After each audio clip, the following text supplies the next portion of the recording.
Alors je suis fou amoureux de Montreux. J'ai eu en fait le coup de foudre pour cette ville il y a très longtemps. Lorsque j'étais enfant, que je venais en vacances chez une de mes tantes à la Tour de Paix, je me suis dit, et si un jour je venais habiter ici, dans la région de la Tour ou Montreux. Et ça fait maintenant, depuis 1998, que j'ai élu domicile dans cette magnifique ville de la Riviera. Alors le premier atout de Montreux, c'est le lac, la montagne évidemment. On se trouve dans une des régions les plus belles de Suisse.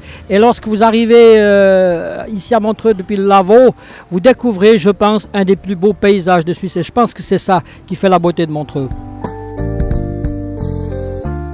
Alors ce qui manque à Montreux, c'est des rues piétonnes, c'est quelques commerces de proximité, on n'a plus de boucherie, on n'a plus de... Vraiment, donc ça manque un petit peu.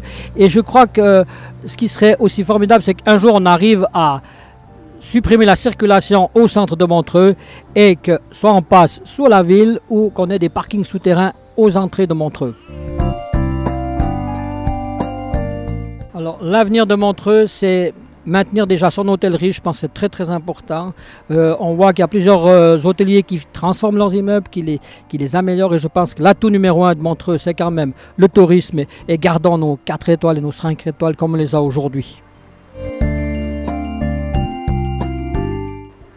Alors une anecdote, bien sûr que j'en ai une en particulier par rapport au Scrabble, puisque je suis membre du comité de rédaction de l'officiel du Scrabble, qui est le dictionnaire Larousse.